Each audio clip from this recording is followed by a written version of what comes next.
बहुत बहुत स्वागत आपका कथा के इस क्रम में।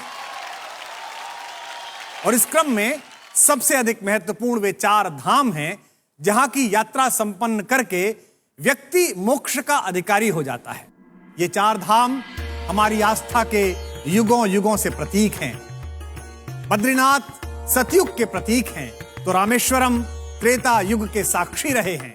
द्वारिका वह पुण्य भूमि है जिसे द्वापर के उस अखिलेश्वर को समर्पित माना जाता है और जगन्नाथ धाम हमारे कलयुग में इस धर्म का प्रतिनिधि है।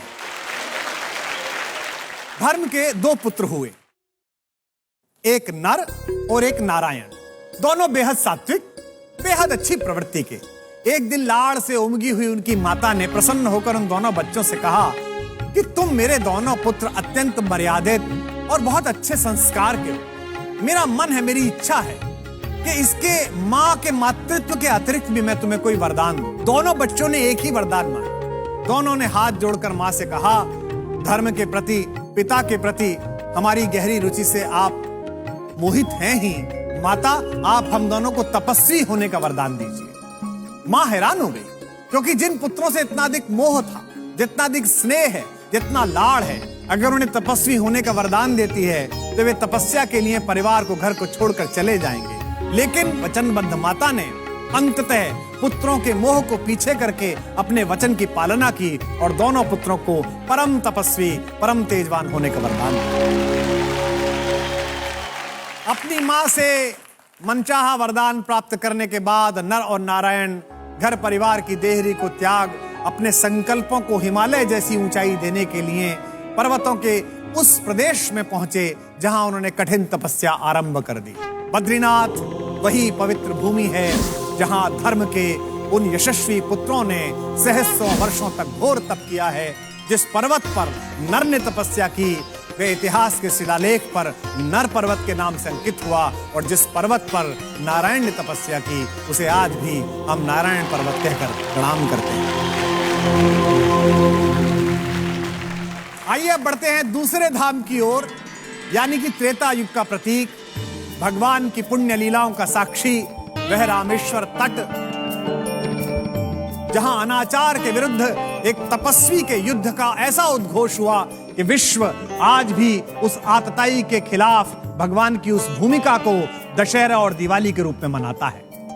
अपने समय के सबसे अधिक पराक्रमी, बुद्धिमान, तेजस्वी और वंश परंपरा के समस्त गुणों के साथ अभिषिक्त होने वाले अपराधी रावण का वध करने के लिए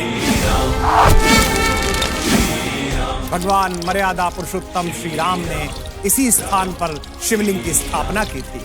प्रभु ने श्री राम को विजय का आशीर्वाद दिया था और भगवान शंकर इस दुनिया में सत्य के लिए संघर्ष कर रहे हर संकल्प को सहारा देने की अवधारणा तब से लेकर आज तक दोहरा रहे हैं।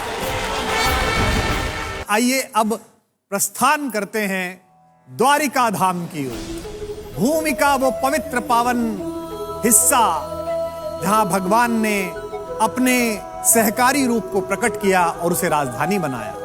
कहते हैं कि भगवान श्री कृष्ण के आदेश पर महान महारथी वास्तुशिल्पी विश्वकर्मा ने द्वारिका को बनाया था और उसी द्वारिकापुरी में अपने शासन के कारण माखन चोर द्वारिकाधीश कहलाए। भगवान की राजधानी के बाद कथा के अंतिम पड़ाव में चलते हैं इस जग के नाथ स्वामी जगन्नाथ जी के धाम की ओर। इसे लेकर भी बड़ी रोचक कथा है। एक बार इंद्रद्युम्न नामक एक राजा के स्वप्न में भगवान श्री कृष्ण आए और उन्होंने कहा कि एक बड़े पेड़ के तने में मेरा विग्रह बनवाओ और इसे किसी सुंदर मंदिर में स्थापित करो। श्री कृष्ण तो स्वप्न में आग्रह करके चले गए पर राजा की नींद उड़ गई।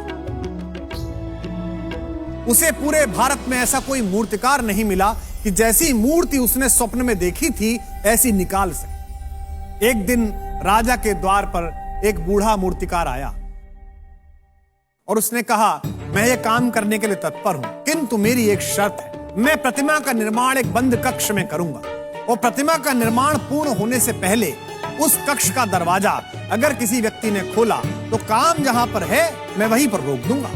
काम शुरू होने लगा। अंदर से ठक ठक की, कुदाल की, खुरेचने की, रंदे की, घिसने की आवाज आती थी। अचानक बहुत समय के काम के बाद आवाजें बंद हो गई। ठंड का समय था। राजा को उत्सुकता हुई कि आवाज क्यों बंद हो गई। कहीं बूढ़े मूर्तिकार का स्वास्थ्य खराब ना हो गया हो। कुछ समय प्रतीक्षा करके राजा ने कमरे का दरवाजा खुलवा दिया। राजा जैसे ही अंदर पहुंचे तो अजीब चमत्कार था। मूर्तिकार गायब था और मूर्तियों के अधूरे बने हुए टुकड़े पड़े हुए थे। वह मूर्तिकार कोई और नहीं, स्वयं कला के सर्जना के देवता भगवान विश्वकर्मा थे। उस कमरे में 3 बड़ी मनहर मूर्ति, जिनमें थोड़ा सा काम बचा हुआ था। राजा ने उस प्रतिमा को उसी कमी के साथ उसी स्थिति में स्वीकार किया और मंदिर में स्थापित किया। तब से भगवान श्री जगन्नाथ अपने बड़े भाई बलदाऊ बलराम और अपनी लाडली बहन सुभद्रा जी के साथ वहां विराजमान हैं और लाखों लाख भक्त वहां आकर भगवान के परिवार का आशीर्वाद लेते हैं। भारतीय संस्कृति में आस्था के इन पूज्य 4 केंद्रों की कथा हमें बहुत कुछ सीख देती है। जैसे पहली कथा बद्रीनाथ नर और नारायण के सम्मिलित पुरुषार्थ के बारे में बताती है। धर्म की कीर्ति केवल नारायण के सहारे संभव नहीं है।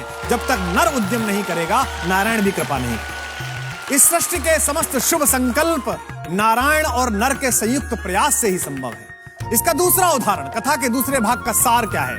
जगन्नाथ धाम की कथा यह बताती है कि जब तक संभव हो, सत्ता को किसी भी शिल्पकार पर अपनी शर्तें थोपने की बजाय उसकी शर्तों को स्वीकार कर लेना चाहिए। जब जब हस्तक्षेप हुआ, कला की प्रतिमाएं अधूरी रह गई। इसलिए हर सुंदर निर्माण की आशा रखने वाले राजाओं के लिए, हर बेहतर रचना की उम्मीद करने वाले समाज के लिए यह अनिवार्य है कि वे कला के साधकों पर अपनी शर्तें थोपने के बजाय पूरे सम्मान के साथ उन्हें उन्मुक्त वातावरण दे, ताकि उनकी कलाएं भी भगवान की तरह पूरे विश्व में आदर पाएं और युग युगांतर तक बची रहें। धामों के साथ परिचित होने पर एक और आवश्यक संदेश समझ में आता है। ऐसी मान्यता है कि सतयुग में धर्म के 4 पैर थे, त्रेता में 3 पैर हो गए, द्वापर में 2 बचे, यानी कि धर्म की संकल्पना क्रमशः डगमगाती गई। धर्म के प्रति लोगों में रुचि कम होती गई। कलयुग में तो धर्म केवल एक पांव पर टिका है, किंतु अगर ये पांव भी मजबूत है, ये पांव भी अगर भक्ति का है, तो फिर तुलसी बाबा का कहा सिद्ध हो जाता है, कलयुग केवल नाम आधार। आप नाम लीजिए और आपका काम होता है।